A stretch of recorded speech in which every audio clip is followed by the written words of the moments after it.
이 시간 우리 전호자에 계신 분들과 같이 인사합니다. 하나님 오늘도 함께 하십니다. 우리 인사하겠습니다.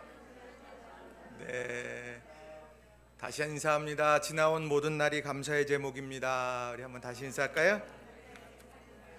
네, 목사님 진심입니까? 이렇게 물으실 분도 계실지 모르겠어요.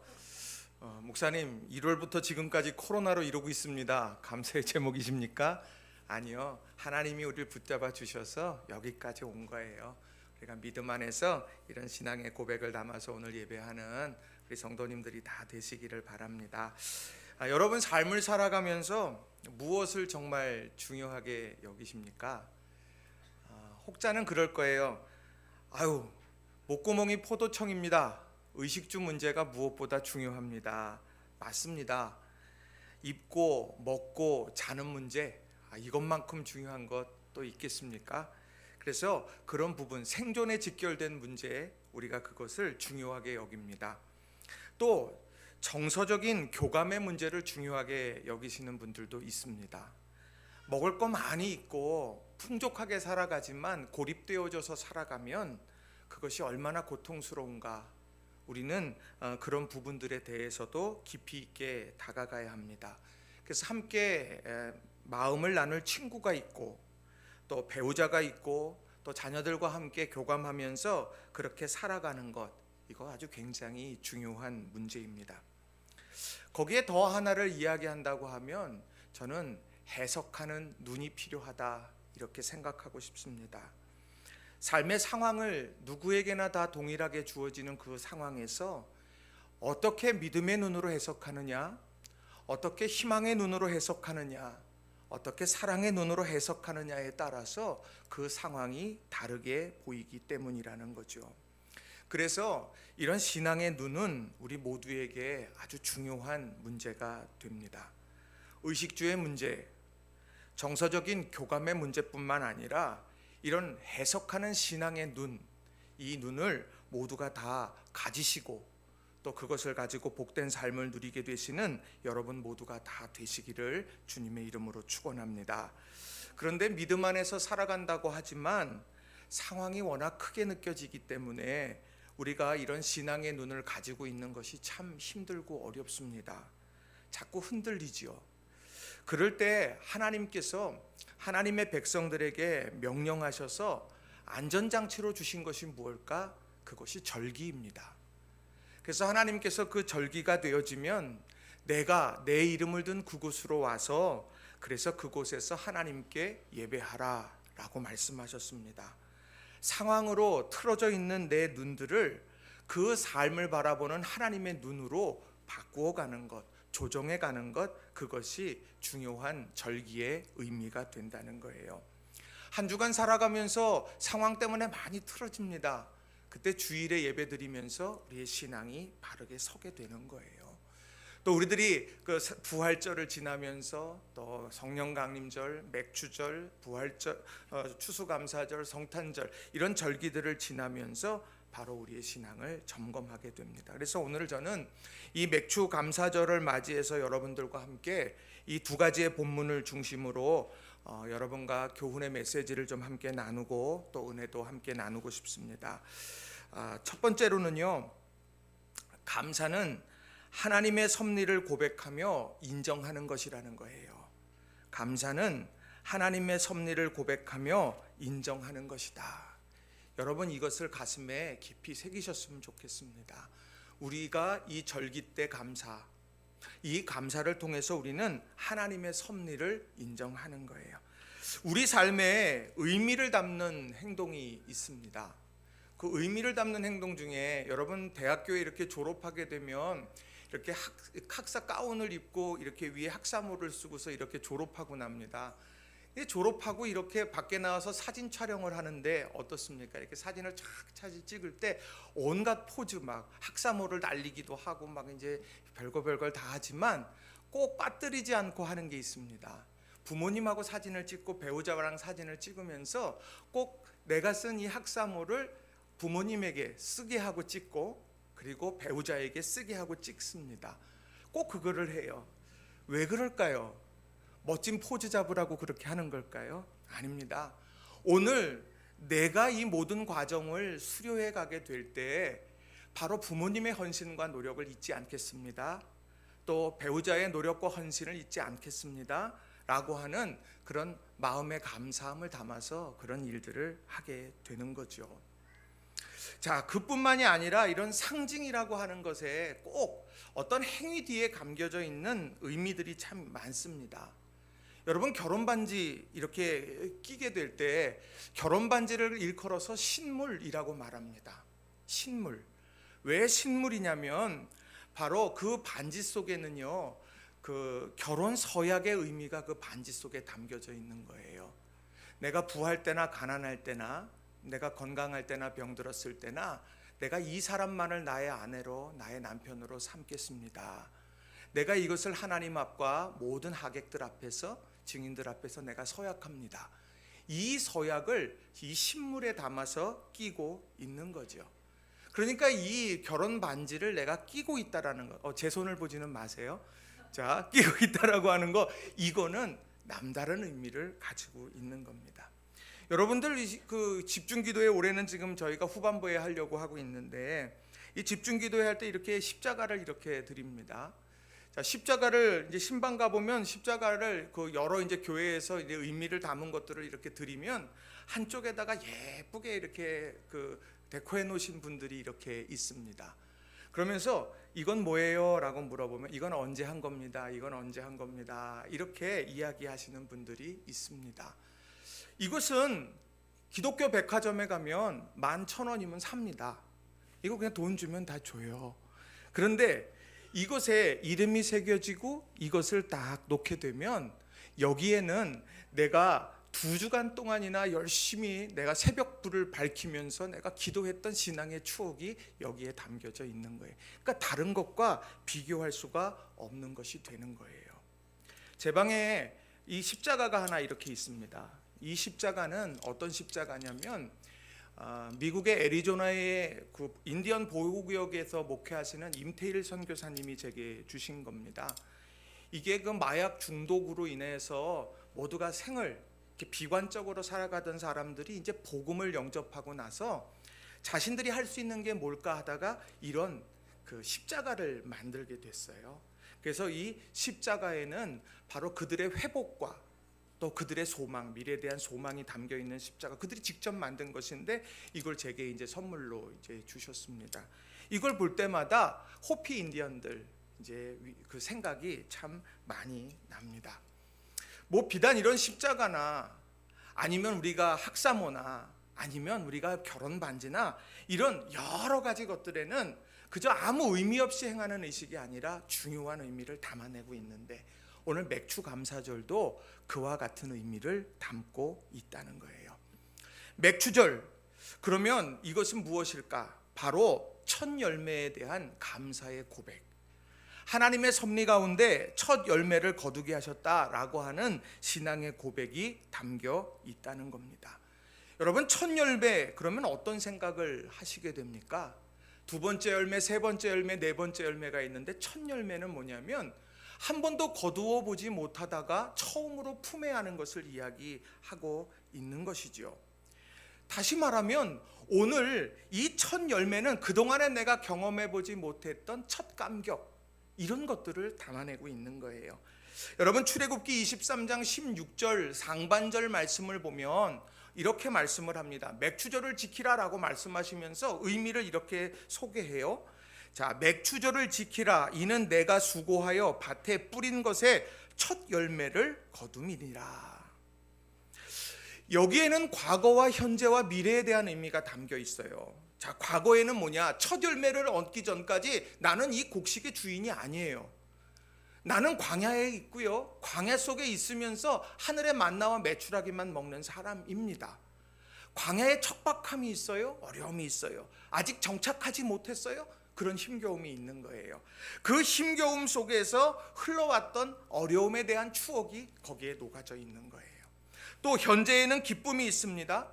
광야에 여러 가지 일들이 있었지만 약속의 땅에 들어가서 수고해서 땅을 개간하고 거기다가 씨앗을 심었어요. 심자마자 나옵니까? 제크의 콩나무예요? 막 바로 나와요? 안 하잖아요. 이것이 시간이 지나가서 그것이 쭉 자라나서 열매를 맺게 되는 기다림이 있었다는 거예요. 그 기다림 속에서 마침내 곡식을 품에 안는 현재의 기쁨이 거기에 놓여져 있는 거예요. 미래에 대한 기대도 있습니다. 뭘까요? 그것은 오늘 첫 열매를 내가 거두었기 때문에 두 번째 열매, 세 번째 열매, 네 번째 열매를 맺을 것이라고 하는 그런 기대가 거기에 담겨 있는 거예요. 그러니까 지금 첫 열매를 딱 거두어 놓고는 품에 안고는 바로 이 세 가지의 마음이 교차되고 있다라고 하는 겁니다. 오늘 맥주절은 바로 그 첫 열매를 거두면서 하나님을 보는 그런 절기가 되는 거예요. 요즘에 많은 교회들이 맥주절, 우리 보리 농사 지나지도 않는데 무슨 맥주절을 지켜? 이렇게 이야기합니다. 분명히 맥주절을 지키라고 성경에서 말씀하고 있음에도 요즘 도시문화지 농경문화가 아닌데 왜 보리를 추수했다고 해서 우리가 절기를 지켜야 되느냐? 그렇게 말하는 사람들도 있습니다. 그런데 아니요. 이것의 보다 영적인 열매는 보리를 수확했기 때문이 아닙니다. 내가 광야의 모든 어려움의 시기를 지나고 약속의 땅에 들어갔고 거기서 내가 수고하고 노력해서 하나님께서 그 곡식을 첫 열매를 내게 안겨주셨다. 이 아름다운 성취의 결과물 앞에서 하나님이 하셨습니다 라고 하는 것을 고백하는 거룩한 절기라고 하는 거예요. 그래서 다시 말하면 첫 수확, 첫 열매에 담겨져 있는 것은 첫 마음이라는 거예요. 첫 사랑이라는 거예요. 이것이 바로 오늘 맥주절의 중요한 의미가 된다는 겁니다. 바라기는 오늘 맥주감사절로 모인 우리 성도님들 한 분 한 분이 우리 신앙의 첫사랑, 삶의 첫 열매, 우리가 그것을 기억하면서 하나님 앞에 감사하시는 여러분 모두가 다 되시길 주님의 이름으로 축원합니다. 그런데 중요한 건 다른 해와 비교해서 올해의 삶을 놓고 보면 우리 삶에서 감사합시다 이렇게 말할 때에 걸림이 있게 될 때가 있다는 거예요. 앞서서도 말씀드렸지만 지난 1월부터 이 코로나가 시작되어졌잖아요. 작년 말부터 시작했다 그렇게 하지만 쭉 올해 상반기 지금까지 오면서 계속해서 코로나19로 인해서 힘들고 어려운 순간을 지금 지나고 있습니다. 토지의 첫 소산을 수확하기는커녕 여러 가지로 어려움이 있어 사면초가를 만난 것처럼 그런 상황에 놓여져 있습니다. 그러한 때에 하나님이 맥주절을 지키라 라고 이렇게 하신 말씀을 붙들고 절기를 지킨다. 그럴 때에 우리의 마음속에 여러 생각들이 들게 될 수도 있다는 거예요. 지금 감사하십시오 라고 하는 이 말보다 위로합니다 라는 말이 더 적합하지 않겠나. 이 상황에 도리어 감사하십시오 라고 얘기하는 것이 어찌 보면 영적인 폭력처럼 느껴질 수도 있을 거라는 거예요. 왜냐? 삶의 상황이 너무도 경중하고 힘들기 때문이지요. 그럼에도 불구하고 하나님께서는 맥주절을 지키라고 말씀하시면서 동시에 데살로니가전서 5장 18절에서 이런 말씀을 하셨습니다. 범사에 감사하라. 이것이 그리스도 예수 안에서 너희를 향하신 하나님의 뜻이니라. 범사에 감사하라. 이것이 그리스도 예수 안에서 너희를 향한 하나님의 뜻이니라. 하나님께서 그렇게 하면 좋겠다가 아니라 그렇게 하라고 말씀하세요. 맥주절을 지키라 라고 분명하게 말씀하세요. 하나님 왜 그러실까? 그런데 데살로니가전서 5장 18절 말씀을 공동번역 성경으로 보니까 이렇게 기록을 합니다. 제가 좀 읽어드립니다. 어떤 처지에서든지 감사하십시오. 이것이 그리스도 예수를 통해서 여러분에게 보여주신 하나님의 뜻입니다. 범사에라고 하는 이 말을 어떤 처지에서든지 라는 말로 번역하더라는 거예요. 좋을 때도 있고 어려운 때도 있고 행복할 때도 있고 불행할 때도 있고 그런 느낌이 우리의 온 삶에 가득 차더라도 바로 범사에 감사하라. 그것이 하나님의 뜻이다 라고 그렇게 분명하게 선언하고 있다는 거예요. 자, 이 말씀 앞에 우리는 어떤 생각을 할까요? 우리는 하나님께서 독생자 예수 그리스도까지 이 땅에 내어주시면서 생명의 길을 열어주셨다고 고백하는 사람들 아닙니까? 내가 예수님을 믿고 내가 예수님과 함께 십자가의 길을 오르며 내가 주님과 함께 부활의 아침을 맞겠다고 다짐하며 살아가는 믿음의 사람들입니다. 우리를 위해서 우리가 아직 죄인되고 우리가 아직 연약하고 우리가 아직 원수된 사람이었지만 그럼에도 예수님을 보내주셔서 사랑을 확증해 보신 분이 하나님인데 그 하나님이 뭐라고 말씀하냐? 범사에 감사하라라고 말해요. 이게 하나님의 뜻이라고 말해요. 그러면 우리는 어떤 생각해야 되냐? 거기에 뜻이 있을 거다. 아들까지 내어주신 하나님께서 감사하라고 말씀하실 때에는 거기엔 분명한 뜻이 있을 거라는 거예요. 우리가 아직 연약하고 죄인 되고 원수 되었음에도 불구하고 자기의 아들을 확증하면서 사랑의 확증물로 내어주신 그 하나님이 우리에게 범사에 감사하라고 말씀하셨을 때에는 분명한 하나님의 예비된 뜻이 거기에 있다라고 하는 거예요. 오늘 맥추절에 특별히 코로나19로 어려운 이 시기에 우리들이 다시 한번 고백하면서 감사하는 것, 바로 이 하나님의 놀라우신 비밀에 대한 관심이 우리에게 있어야 된다는 겁니다. 바라기는요, 여러분, 하나님께서 우리들에게 범사에 감사하라 라고 말씀하셨을 때에는 거기에는 하나님의 놀라운 뜻이 감춰져 있음을 여러분 믿으시기를 바랍니다. 그래서 저는 그 섭리를 가르쳐서 천국의 삶을 사는 열쇠다 이렇게 말씀드리고 싶어요. 천국의 삶을 살게 하는 열쇠. 내가 이 땅에 수많은 눈물도 있고 어려움도 있고 아픔도 있지만 내가 그 삶의 자리에서 내가 하늘나라의 기쁨을 누리며 살아갈 수 있는 비결, 그게 어디에 있느냐? 바로 감사에 있다라고 하는 거예요. 감사하는 사람은 어떤 사람이냐? 자신의 모든 삶을 하나님 앞에서 해석해내는 사람이 바로 감사하는 사람이 된다는 거예요. 우리가 그냥 입술로 우리의 전화 딱 오지요. 고객님 안녕하십니까? 감사합니다. 그 감사 말고요. 고객님 사랑합니다. 그 사랑 말고요. 오늘 이 감사는요, 내 온 삶의 모든 것을 하나님의 눈으로 해석해내려고 하는 사람, 이 사람이 바로 감사하는 사람이 되는 거예요.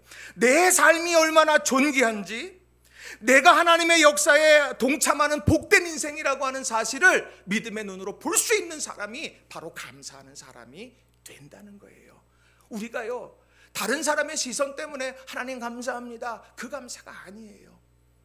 내가 감사를 하지 않으면, 내가 감사하다고 이 순간에 말하지 않으면 난 믿음 없는 사람으로 낙인 찍힐지 몰라.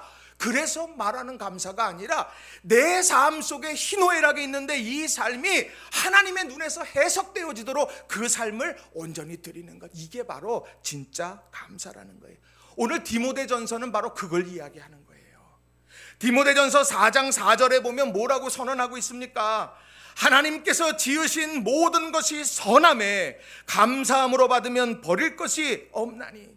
하나님께서 지으신 모든 것이 선하다 이렇게 선언합니다. 하나님이 지으신 모든 창조의 세계는 아름답고 선하고 복되다는 거예요. 여러분 믿으십니까?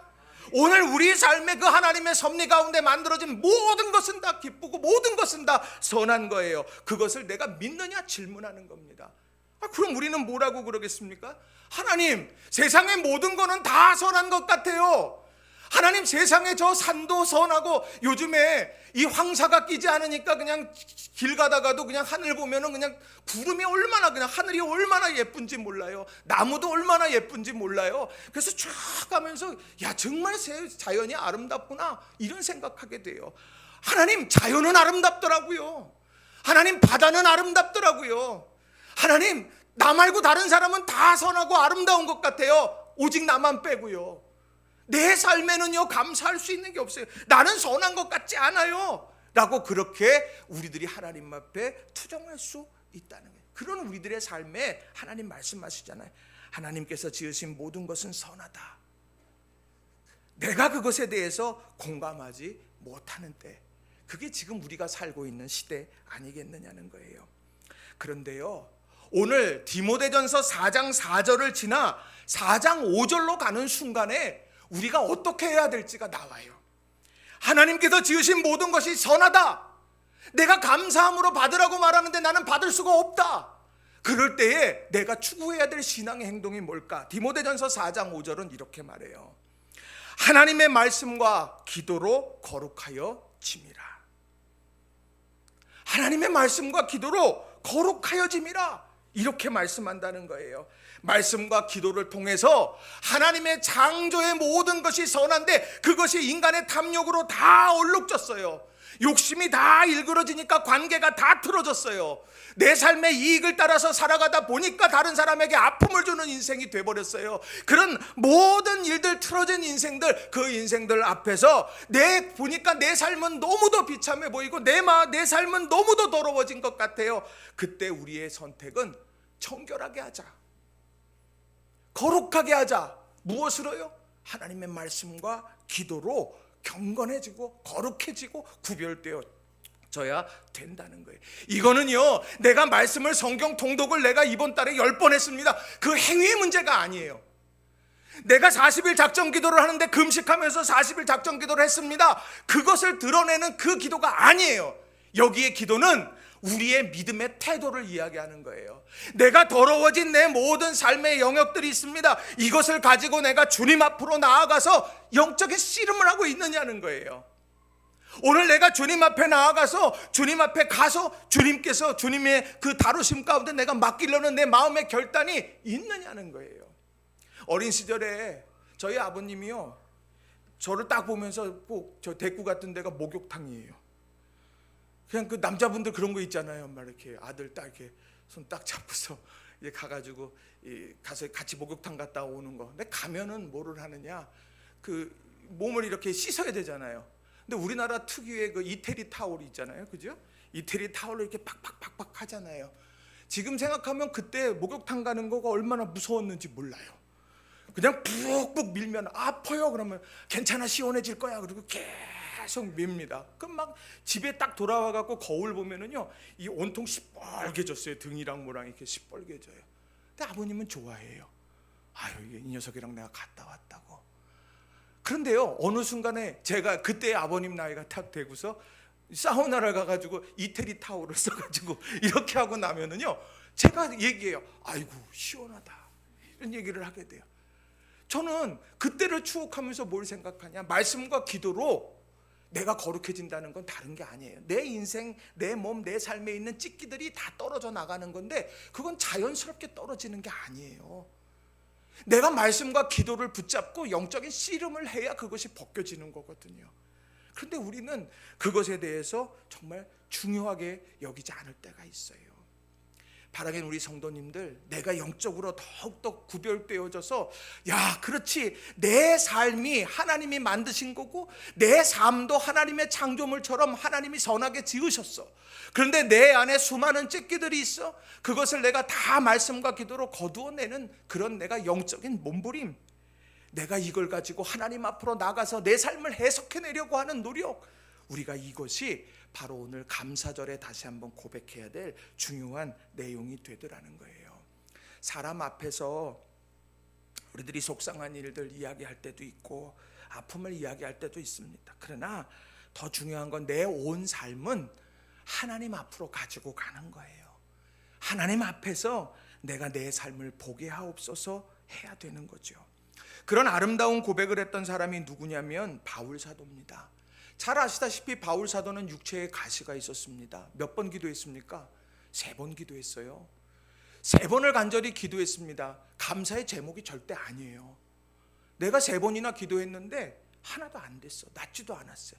근데 하나님이 어떻게 하시느냐? 그것에 대한 의미를 가르쳐 주시죠. 아, 나를 자고하게 하지 않게 하려고 하나님이 주셨구나. 그것을 보고 난 다음에 그의 삶은 연약함을 자랑하기 시작합니다. 왜요? 내가 3번이나 기도했을 때 안 됐던 것이 있어요. 그런데 하나님께서는 그것이 내게 필요했기 때문에 하나님께서 그거를 남겨주신 거구나. 그것에 대한 새로운 이해를 하게 되면서 그때부터 도리어 그 육체의 가시를 자랑하고 감사하기 시작했다는 거예요. 이렇게 될 수 있었던 이유는 바울 사도가 3번이나 간구하면서 그 자신의 문제를 하나님 앞에 가지고 나왔다는 거예요. 그 문제를 가지고 하나님 앞에 기도했을 때 하나님께서 그것을 풀어주시면 할렐루야, 아멘, 감사합니다, 하나님 영광 받으세요. 우리 그렇게 찬미하면 되는 거예요. 그리고 이것이 내게 꼭 필요하기 때문에 하나님이 남겨주신 거라면 하나님, 내가 그것을 받아들일 수 있는 내가 믿음을 내게 허락해 달라고 말해야 되는 거예요.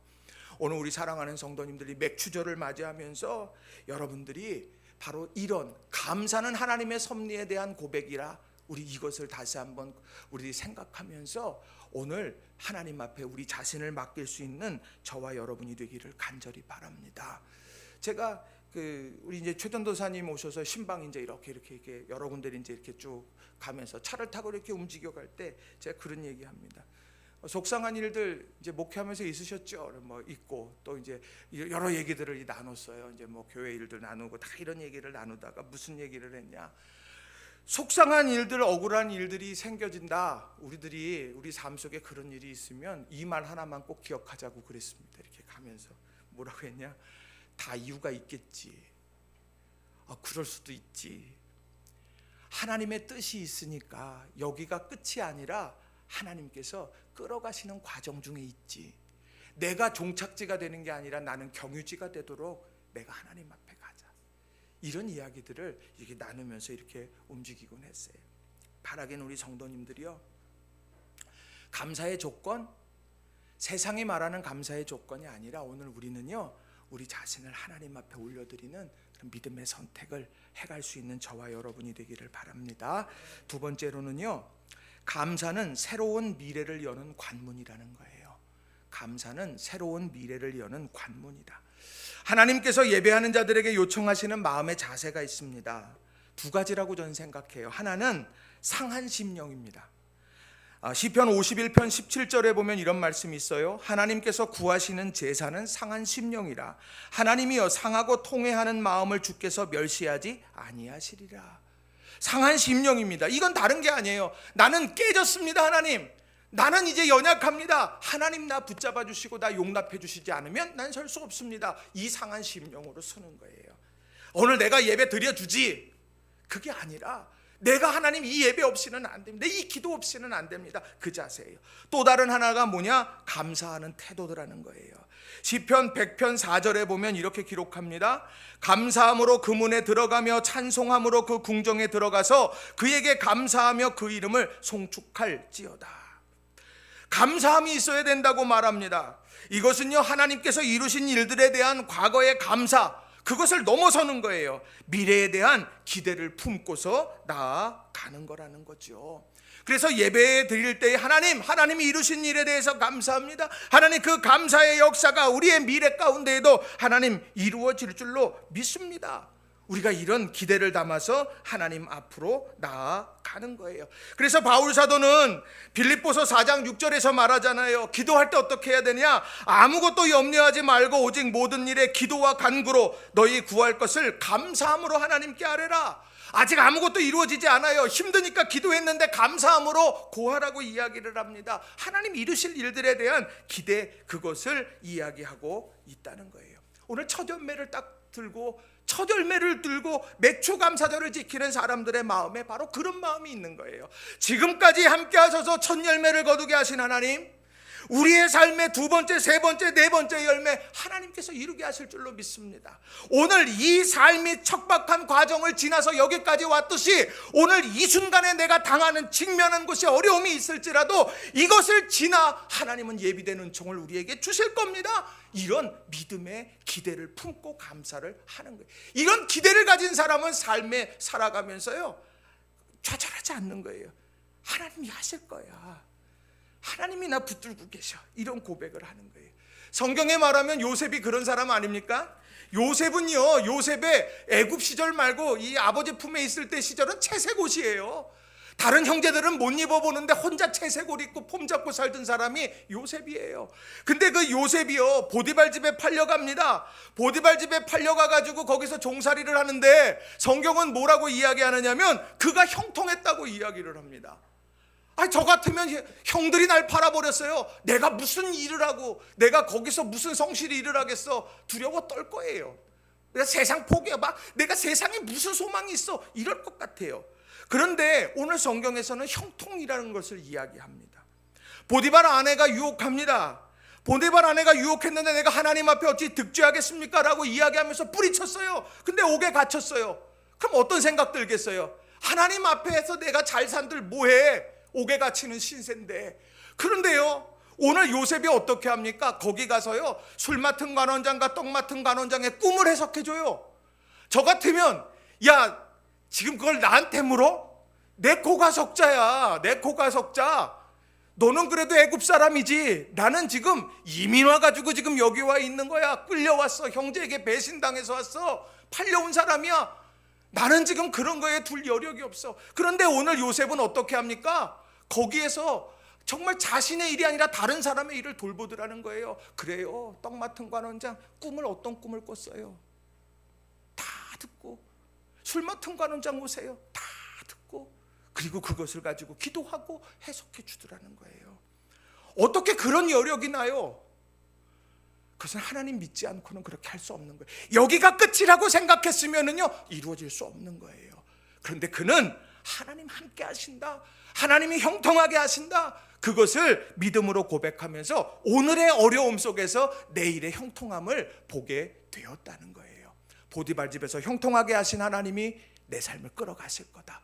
비록 내가 감옥에 갇혀있는 억울함 속에 있지만 하나님께서 내 인생을 바꿔가실 거다. 그래서 그의 인생이 바꾸어지게 됐다라고 하는 거예요. 오늘 이 믿음의 깨달음이 요셉의 강점입니다. 요셉은요 두 가지의 고백을 했습니다. 유명한 고백이에요. 창세기 45장 5절에 보면 형제들이 이제 곡식을 구하러 왔을 때 자기를 드러냈는데 형제들이 너무너무 두려워했어요. 나 오늘 여기서 죽는구나. 그럴 때에 이 요셉은 하나님의 목적에 대한 고백을 합니다. 창세기 45장 5절에 당신들이 나를 이곳에 팔았다고 해서 근심하지 마소서, 한탄하지 마소서. 하나님이 생명을 구원하시려고 나를 당신들보다 먼저 보내셨나이다. 하나님은 당신들의 생명을 구원하려는 목적을 가지고 계셨어요. 그리고 나를 그러한 귀한 통로로 하나님이 먼저 보내셨어요. 당신들이 나를 보낸 것 같지만 아니요, 하나님이 나를 보내셨고 하나님이 나를 사용하시고 하나님의 목적을 이루신다고 그런 믿음의 고백을 하는 거예요. 이게 총리였기 때문에 고백하는 게 아니에요. 삶의 형편이 폈기 때문에 되는 게 아니에요. 그는 보디발 집에서도 옥에서도 이런 고백을 하고 마음에 품고 살아왔을 거라는 거예요. 두 번째 고백은 창세기 50장 19절부터 20절이에요. 야곱이 죽었어요. 이제 형제들을 보호해줄 사람이 없어요. 근데 이렇게 형제들에게 말합니다. 요셉이 그들에게 이르되 두려워하지 마소서, 내가 하나님을 대신하리이까. 당신들은 나를 해하려 하였으나 하나님은 그것을 선으로 바꾸사 오늘과 같이 많은 백성의 생명을 구원하게 하시려 하셨나니. 하나님의 능력에 대한 고백이에요. 하나님이 그것을 선으로 바꾸었습니다. 내 인생에 어려움이 있고 나를 해하려 하는 위기가 있었지만 하나님이 그것을 선으로 바꾸었어요. 나는 이걸 봤어요. 나는 이걸 믿어요. 라고 그렇게 이야기하고 있는 거예요. 얼마나 아름다운 고백이고 얼마나 아름다운 위대한 일입니까? 감사절에 고백해야 되는 건 이거예요. 하나님, 내가 오늘 내 삶에 이런 여러 가지 문제들이 여전히 있어요. 하나님, 나 하나님 원망스러워요. 하나님, 나보러 감사하라고요. 하나님 너무하신 거 아닙니까? 나보러 감사하라고요. 내가 오늘 나가서 일을 해야 돈을 버는데 내가 나가지 못했어요. 내가 그런 나에게 하나님, 내가 범사에 감사하라고요? 어떻게 그렇게 해요? 하나님, 잔인하신 분 아닙니까? 그게 아니라 오늘 내 삶에 무엇이 쥐어졌느냐 때문에 감사하는 게 아니라 하나님이 내 인생의 미래의 관문을 열어가실 줄로 나는 믿어요. 하나님, 지금 내 삶이 이렇게 힘들고 어렵지만 하나님이 열어주실 걸 나는 믿어요. 왜요? 하나님의 목적이 있기 때문에, 하나님의 능력이 있기 때문에 오늘 나를 통해 하나님은 반드시 이루어 가실 거예요. 우리 이 고백을 회복하는 맥주감사절이 됐으면 좋겠습니다. 자녀들 집에 가서 축복하세요. 축복기도 한다고 코로나 걸리는 거 아니에요. 집에서 자녀들이랑 잠자고 있는 자녀의 머리에다 대고 축복하세요. 하나님, 이 아이를 하나님 앞에 맡깁니다. 하나님의 목적이 이 아이를 통해 이루어지게 하소서. 삶에서 만나는 위기 있을 때 하나님의 능력으로 이 아이를 세워주시고 끌어주시고 역사해 주세요 라고 기도하시는 거예요. 남편이 출근합니다. 그 뒷모습을 바라보면서 기도하세요. 그래서 속으로 돈 많이 벌어오세요 이러지 말고요. 돈 많이 벌어올지어다 이러지. 중요한 문제긴 하지만 전부가 되면 안 되는 거예요. 우리가 하나님, 저 사람 오늘도 열심히 땀 흘리며 갈 텐데 하나님의 목적이 저 사람 통해 이루어졌으면 좋겠습니다. 하나님의 능력이, 바꿔주시는 능력이 저 사람 통해 이루어졌으면 좋겠어요. 하나님 믿고 감사합니다. 여러분, 이런 감사가 회복되어지는 저와 여러분 되기를 바랍니다. 우리는 오뚜기처럼 일어서는 거예요. 하나님 계시는 한 우리는 오뚜기처럼 일어서는 거예요. 세상에 어떤 일이 있어도 감사함으로, 감사를 잃어버리는 순간 주저앉는 거예요. 예배 때 감사, 기도 때 감사, 우리 삶에 이 감사가 회복되는 저와 여러분 되기를 바랍니다. 제가 말씀 준비하면서 요셉을 묵상을 쭉 했는데, 만약에 채색 옷만 입고 아버지 품에서 살다가 사라졌다면 성경에 기록됐을까? 갑자기 그 생각이 들어요. 당장에 채색 옷을 벗기고 내가 노예의 옷을 입고 노예의 옷을 벗고 그 죄수의 옷을 입고 그런 여러 가지 일들이 당장에 내가 너무 힘들고 어렵지만 하나님은 애초부터 총리 대신의 옷을 입히려고 하신 거예요. 그 과정 속에서 지나왔던 거예요. 그러니까 여러분들 과정 속에서 그것이 끝이라 여기지 마세요. 하나님은 끝자락에서 세기를 여시는 분입니다. 이 고백을 담아서 늘 기도하는 저와 여러분이 되기를 바랍니다. 문제는 하나님 앞으로 가지고 오는 거예요. 하나님 앞으로. 그리고 기도하면서 하나님이 미래의 관문을 여신다 고백하는 거예요. 이런 아름다운 축복의 역사가 우리 성도님들에게 있기를 바랍니다. 말씀 정리합니다. 맥주절을 지키라. 우리 괴롭히려고 지키는 게 아니에요. 하나님은요, 너 나를 봐. 내가 이룰 건데 날 봐. 그래야 내가 하나님이 한 건 줄 알지. 너 내 백성이잖아. 그것을 이야기하시는 거예요. 첫 열매 쓰고 첫 열매를 안고 고난을 이기게 하신 하나님 감사합니다. 첫 열매를 안고 하나님 내 미래를 열어가실 줄 믿습니다. 그 고백을 하게 되는 거예요. 이 감사의 고백이 우리 성도님들에게 가득하시길 주님의 이름으로 축원합니다. 이 시간 우리 같이 기도했으면 좋겠어요. 오늘 맥주절, 제가 목회하면서 맥주절 이렇게 슬프게 지나는 건 처음인 것 같아요. 보고픈 사람 다 못 오고 어렵고 힘들고 여러 가지 정말 힘겨운 상황이 곳곳에 있고 마음이 안타깝고 힘들어요. 여러분도 마찬가지예요. 하나님 왜 이런 어려움이 우리에게 있어요? 그런데 중요한 건 여러분 하나님이 광야를 지나 축복의 땅에 첫 열매를 거두게 하실 것처럼 여러분 그렇게 하실 거예요. 그리고 그 첫 열매 속에서 두 번째 열매, 세 번째 열매 하나님께서 기대하게 만들어 가실 거예요. 이런 하나님의 놀라운 역사를 기억하면서 감사함으로 우리 믿음의 길을 걸어갑시다. 우리 이 시간 같이 간절하게 주님의 이름 주님께 간절한 마음으로 우리 기도하시겠습니다. 기도합시다.